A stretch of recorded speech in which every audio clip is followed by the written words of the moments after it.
اعتکاف کے حوالے سے کچھ فضائل اور مسائل آپ کے سامنے پیش کرنے ہیں، کیونکہ بہت سے لوگ اعتکاف میں بیٹھ چکے ہیں اور بہت سے ہو سکتا ہے بیٹھنے کی تیاری کر رہے ہوں۔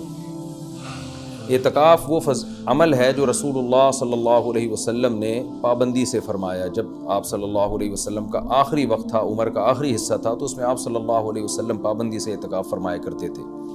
دنیا کی ہر قوم میں اعتکاف کی عبادت رہی ہے۔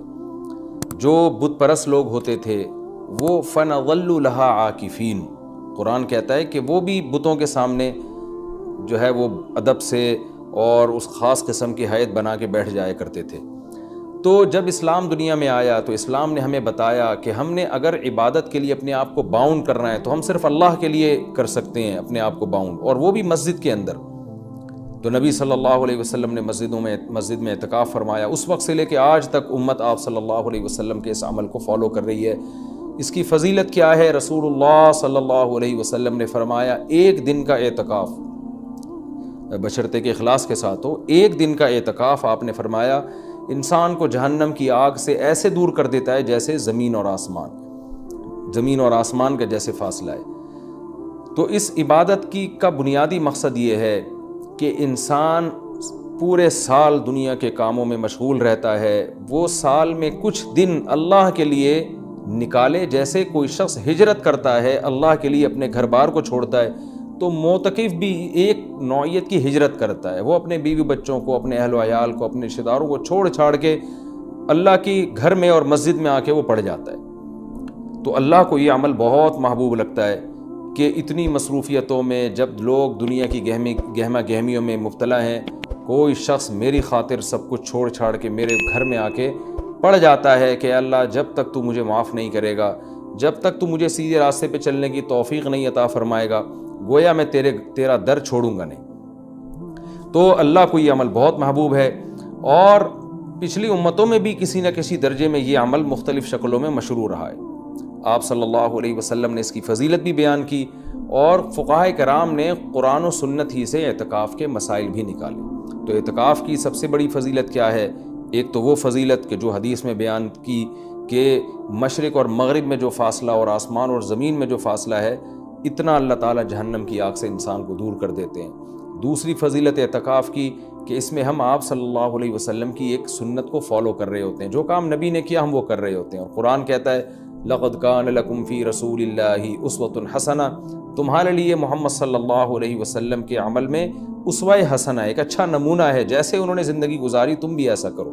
تو نبی صلی اللہ علیہ وسلم کی سنت اس سے زندہ ہوتی ہے۔ دوسری فضیلت، تیسرا فائدہ اعتکاف میں کیا ہوتا ہے کہ آپ 10 دن جب مسجد کے ماحول میں گزارتے ہیں، مسجد کی ایک روحانیت ہوتی ہے، مسجد گناہوں سے پاک جگہ ہے، تو اس کچھ بھی نہ کریں، اس روحانیت کے اثرات آپ کے دل کے اندر جذب ہوتے ہیں، لاشعوری طور پر آپ کا دل اندر سے تبدیل ہوتا ہے۔ یہ اعتکاف کا تیسرا فائدہ۔ چوتھا فائدہ، آپ کو 10 دنوں تک باجماعت نماز پڑھنے کی توفیق ملتی ہے، آپ کو مسجد میں عبادت کی توفیق ملتی ہے، فارغ علماء کے بیانات سننے کی آپ کو توفیق ملتی ہے۔ یہ ایک بہت بڑا فائدہ ہے اعتکاف کا۔ اور سب سے بڑا فائدہ کیا، جو حدیث میں بھی منقول ہے، اور آپ صلی اللہ علیہ وسلم نے اعتکاف کی مشروعیت کی ایک وجہ یہ بھی بیان کی ہے کہ اس سے انسان کو لیلۃ القدر نصیب ہوتی ہے۔ آپ صلی اللہ علیہ وسلم لیلۃ القدر کی رات کی تلاش میں بھی اعتکاف فرمایا کرتے تھے، 10 دنوں کے لیے مسجد میں آ کے بیٹھ جایا کرتے تھے۔ تو معتکف کو یقینی طور پر لیلۃ القدر کی رات ملتی ہے، بالفرض اگر وہ سوتے ہوئے میں بھی لیلۃ القدر کی رات گزر جائے اور اس سے عبادت نہ ہو سکے تو کم از کم اعتکاف والی عبادت تو اس کو لیلۃ القدر میں ملے گی۔ وہ قیامت کے دن یہ تو کہہ سکتا ہے اے اللہ لیلۃ القدر کی رات میں نے کوئی عبادت نہیں کی، لیکن اعتکاف والی عبادت مجھ سے ہوئی ہے، اس لیے کہ میں مسجد کے اندر موجود تھا۔ تو اعتکاف والے حضرات کو چاہیے کہ اعتکاف میں اگر آپ کچھ نہیں بھی کرتے، صرف فرض نماز پر اکتفا کرتے ہیں، تو آپ کو اعتکاف کا پھر بھی ثواب ملے گا۔ لیکن یہ جب اللہ کی طرف سے اتنا بہترین پیکیج آپ کو ملا ہوا ہے، آپ فارغ بھی ہیں، رمضان کا آخری عشرہ بھی ہے، اپنے آپ کو آپ نے باؤنڈ کیا ہوا ہے مسجد میں، تو سو کے یہ وقت گزار دینا یہ بہت بڑے اجر سے محرومی کا ذریعہ ہے۔ اس لیے معتکف کو اپنا وقت زیادہ سے زیادہ عبادت میں، تلاوت میں، نماز میں، دعاؤں میں لگانا چاہیے۔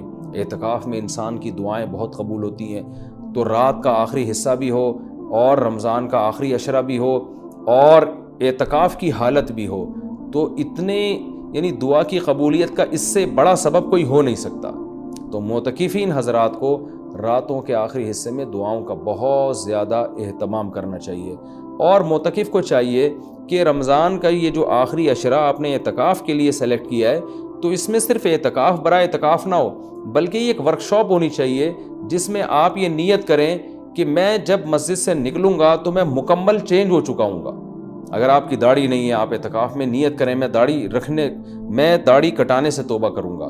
اگر آپ سود کھاتے ہیں، آپ نیت کریں میں 10 دن ایسے گزاروں گا کہ جب میں باہر نکلوں تو میں سود سے توبہ کر چکا ہوں۔ اگر بد نظری کی عادت ہے، آپ 10 دن اعتکاف میں اللہ سے دعا مانگیں کہ مجھ سے بد نظری چھوٹ جائے، اور یہ نیت کریں کہ میں اعتکاف میں نکلنے سے پہلے اعتکاف سے نکلنے